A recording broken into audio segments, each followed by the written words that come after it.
Long-term love isn't sustained by vows alone, is renewed by a daily choice. Let's say it one more time. Long-term love Long-time love isn't isn't. sustained by vows alone, Well, is renewed by a daily choice. Let's talk about it right after this. Let's talk about love and marriage the way that God intended. Life experience, here we share it. The No Fruit Podcast. Tune in from any platform. No Fruit Podcast. Will help your spirit transform. You, hey. I am committed to the No Fruit Podcast. Yes. I am committed by bringing you information that has helped us, sustained us, grew us, or whatever it is. But let's be honest, I haven't always been committed to y'all. Because of life, right? Because of situations. Because I just don't feel like it. You said there was some feeling. Well, that's the way sometimes it happens in marriage, though. Mm-hmm. Where some days, because of circumstances, right? Maybe I just don't feel like holding your hand today, Kafa. Maybe I just don't. I'm just saying, literally your hand is rough, yes. But then it's wintertime. My skin is dry. And then the other part of that is that it could be rough to hear as well, right? And so the thing is that I have made a choice that I didn't feel like holding your hand today. Now, how does that work moving forward? Because have I made now a commitment of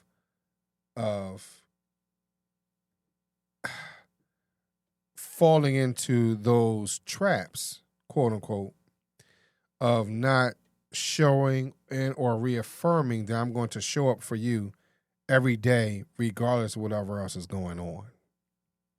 And I think that's what happens when we look at life. We make a commitment to certain things, but not to everything. You're committed to going to get up and going to work every day, right? Most of you are. Hey, you will not miss a day because you're committed to making money, right? Not understanding that sometimes those situations can hurt your overall happiness, your growth, your health, whatever it might be. And sometimes that commitment that you have to do with a spouse or individual, whatever it might be, that, it takes a little more to it. Because sometimes we don't understand that contract doesn't have something that really has a real value to it, appearance-wise. So if I go to work, I know that I make $10 an hour. But if I'm loving you, it doesn't always come back as a monetary or some type of real transactional situation. It doesn't always look that way. And sometimes we don't understand that value or what that brings when it comes to a relationship and being committed and choosing to be with one another every day. Because here's the other part too. You hear some of you out there probably like, you know what? I hate my job. But you're there every day, though. So when you're in a position to say, hey, you know what? I hate my spouse. Well, why are you so quick to give up on that, but you're not as quick to give up on your job? So what is your real level of commitment in your relationship, in your situation, especially if you made a promise to God? Mm-hmm. Because now what is your level of commitment to him?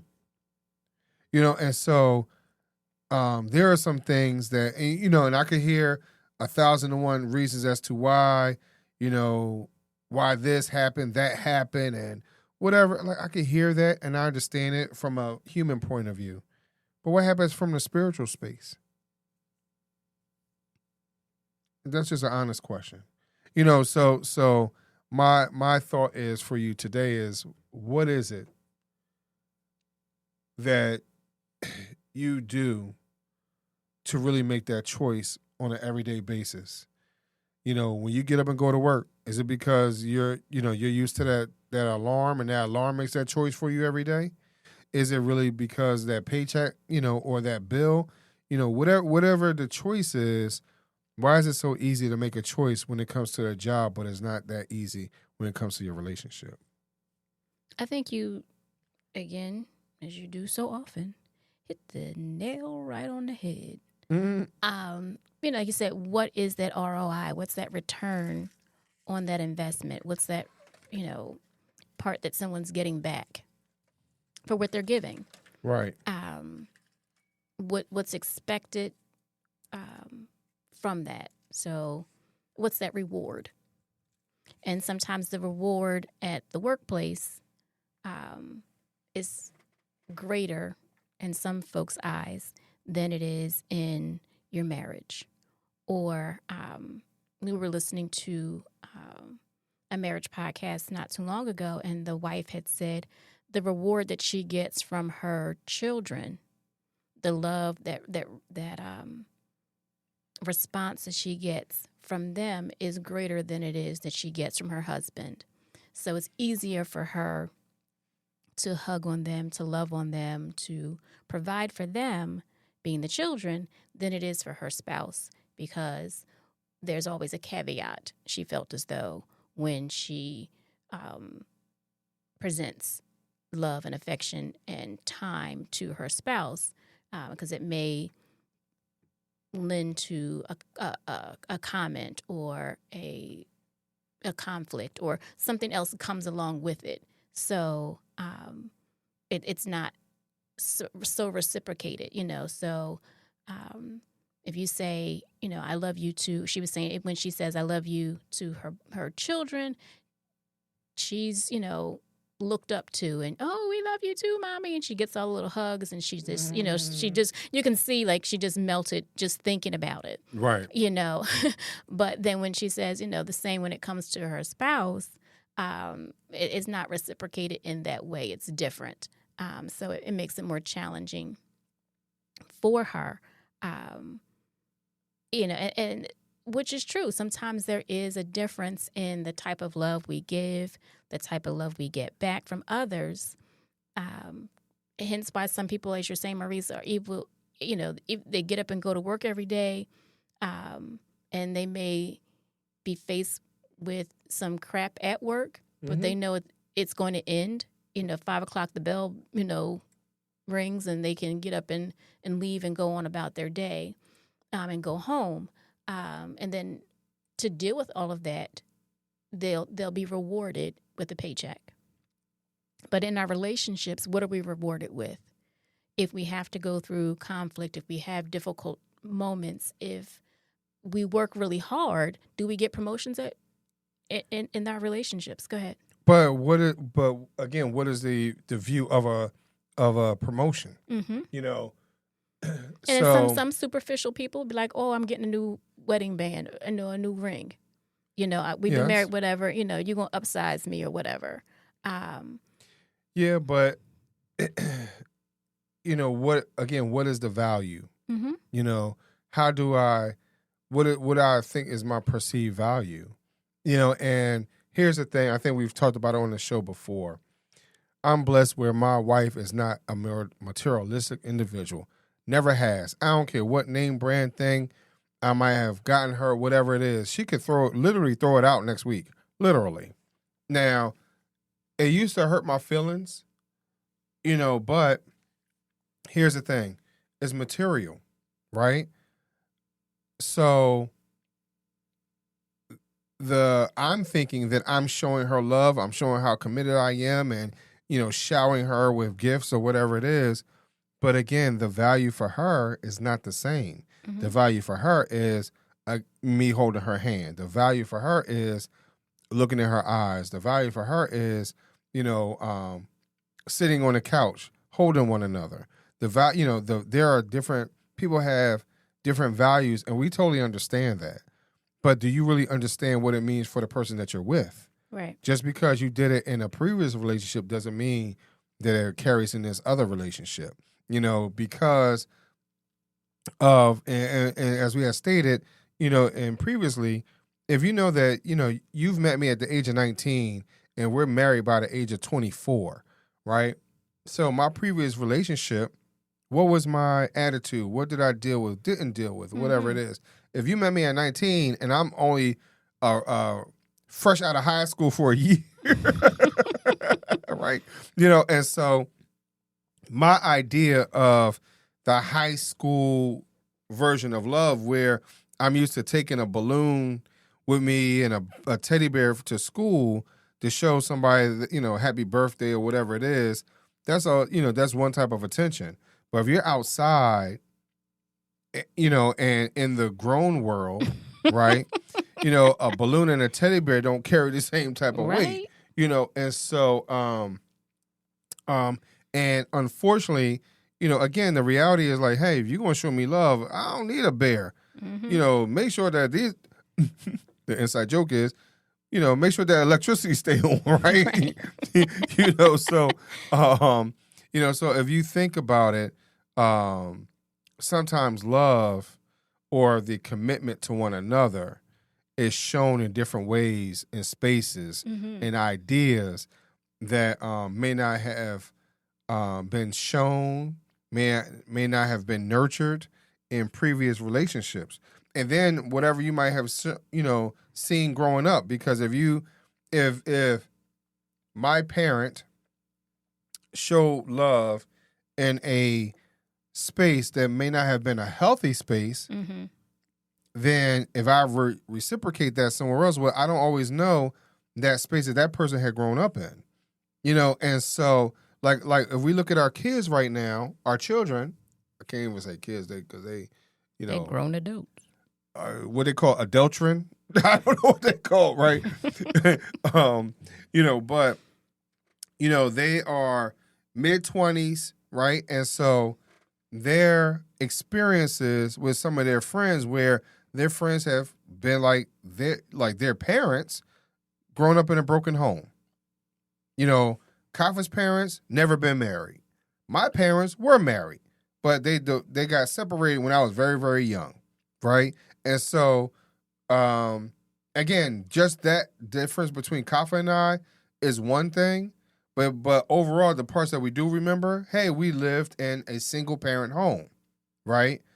But our children did not. But our children grew up in a home where their parents were really putting forth so much effort into not being separate, where we didn't put as much effort into us being together. And so the level of commitment and choosing each other every day wasn't always there. We were more committed to not being separate than together. We were, and I only can speak from my own perspective. Kafi can say her own piece on that, but I know how I felt. I did not want to be in a situation that I grew up in. And so now when our kids talk to their friends and they realize like, oh, wow, you want to date me? But your experience is not the same experience that I had. I had both of my parents. Both of my parents showed me love or whatever it is. But as Kafi has mentioned, that did they really see their parents in a more nurturing, loving scenario with each other? So what is their real experience with that as well? So there's so many different factors, and I understand everyone has different values, morals, or whatever it is, and I honor and respect that for each and every one of you. All we're trying to do is just make sure that you stay on track of being committed to one another. To each other. That you're still reaffirming that, hey, I'm still here for you. Because we can't get caught up in the kid thing, right? We can get caught up in a lot of things. I think, kudos to my husband kudos to you, Maurice. You know, how you always say, Kafi, you're wearing multiple hats, and you have to acknowledge the multiple hats that you are wearing. You know, reminds me of a book I used to read when I was little. I think it was called Caps for Sale, where the guy was walking around with 100 hats on his head. You know, and I would always picture that when he would say, hey, you're wearing multiple hats. Yes, I'm a wife. I'm a mother. I am, you know, a business owner. I am a worker, you know, working at an employee, working, you know, out in commerce or wherever it may be at that particular time. At one time in our relationship, in our marriage, I was a student. You know, I'm wearing so many hats. I'm a volunteer, a leader in the community, things like that. So I'm wearing all of these hats and finding a way to juggle those, but also in that choosing which hat is going to be the one that I'm wearing the loudest, the proudest, or whatever at that particular moment. So again, with this topic we have before us today is choosing love and choosing each other every day. And in that, you know, choosing that relationship with my spouse while I'm being a mother, choosing that relationship and that connection with my spouse while I'm being a daughter, choosing that relationship with my spouse while I am in the workplace. Sometimes it's not always easy, and it's not something that is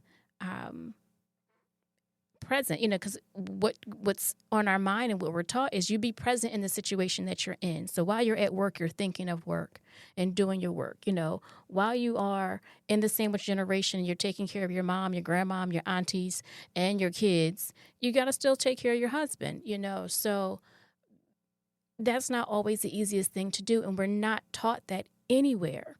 Not on television, not in premarital counseling, you know, marriage ministries, all those things. Are you taught that you have to wear all of these hats at the same time? But in that, your greatest thing, and we went over it a little bit in a previous podcast or in some that we have watched recently, that our greatest thing that we need to do is the relationship that we have with our spouse. Because after a while, the kids will get older and they'll move out. You know what I mean? So that hat that we have on the head of being a mother or being a father or being a parent, that will shift. That changes. You know, the place that the appearance of it changes. You know, it's still, we're still wearing it. Right.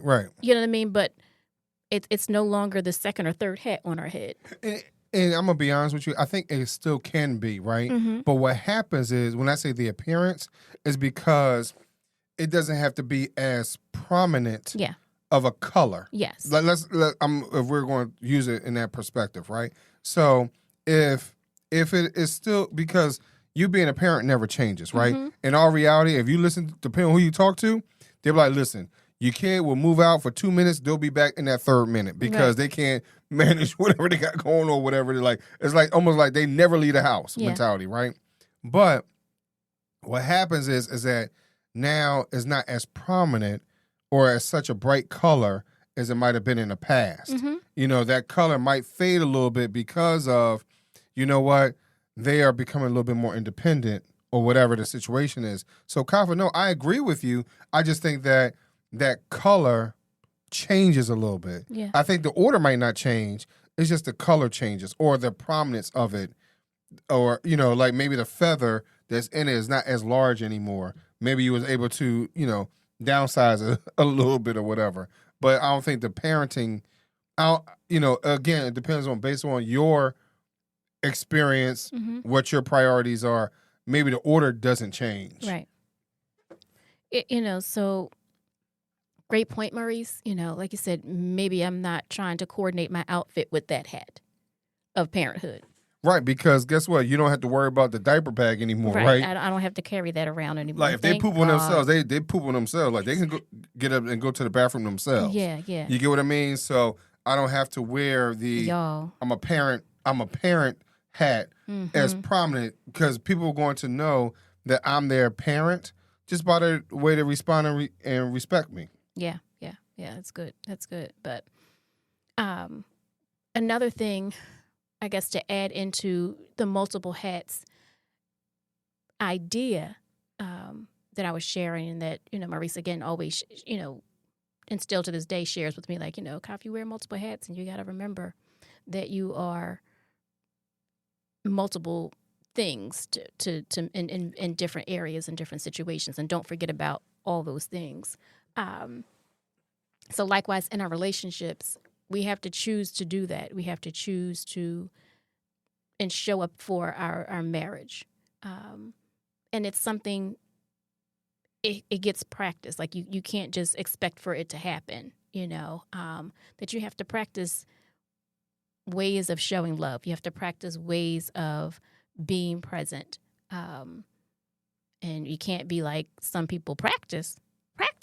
You talk about practice. Yeah, we do. We have to practice loving each other. And it's not, I think we get caught up in fairy tale stories and think that it just kind of happens instantaneously and without effort.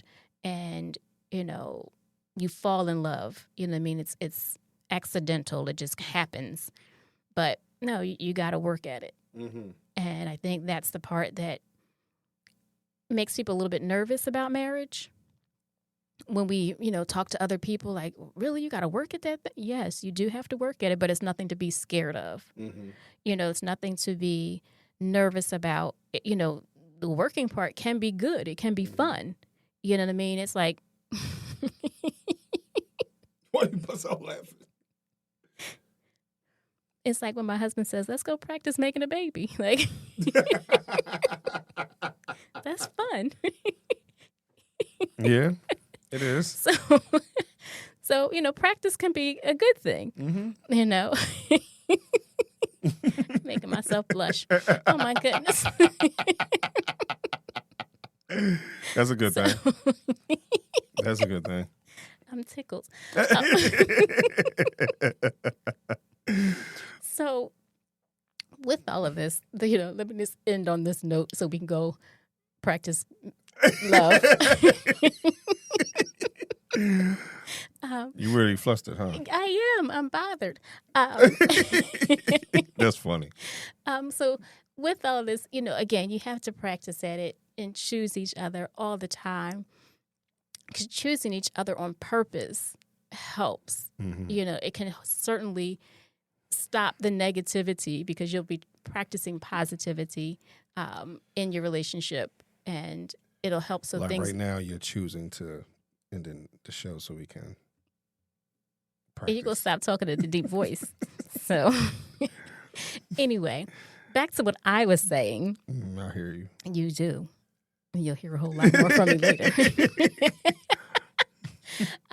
We challenge all of our listeners today to laugh and giggle along with us, but to, just like we're doing, verbally reaffirm each other and verbally reaffirm your commitment to your relationship. And I'm committed. You are. Even though you said at the top of the show you're not always committed to this show, you're committed to this relationship. And I want you all out there listening to be committed to your relationships with one another and to verbally, because Maurice is a man of many words, verbally reaffirm one another out loud. And I'm going to do this right along with you because I don't do it all the time. Verbally reaffirm out loud that you're committed to one another, that you reaffirm your commitment to each other. Even if you have to reread some vows to one another, do it. Do it. And let us know how it goes. Mm-hmm. Hey, baby. Yeah. I love you. I know you do. And I'm so happy to be in this marriage with you. Mm-hmm. And I'm going to practice. All right. This so all week. All right. I got you. You want to practice with me? I want y'all to subscribe, review, and walk with us, because love grows when it's nurtured, and we're about to go and nurture this baby. We'll talk to y'all later. Bye. Thanks for tuning in to another episode of the No Fruit Podcast, where we bring you fruitful conversations, ripened wisdom, and love that's deeply rooted. If you enjoyed this episode, don't forget to subscribe, leave us a review, and share it with someone who could use a little inspiration in their day. Until next time, stay rooted in love, and remember, every seed you plant today shapes the fruit of tomorrow. Now, if y'all are still here at the end of the show, I want y'all to go and nurture and grow and water your own grass. Because that's what we're about to do. We have some work to do. We'll talk to y'all later.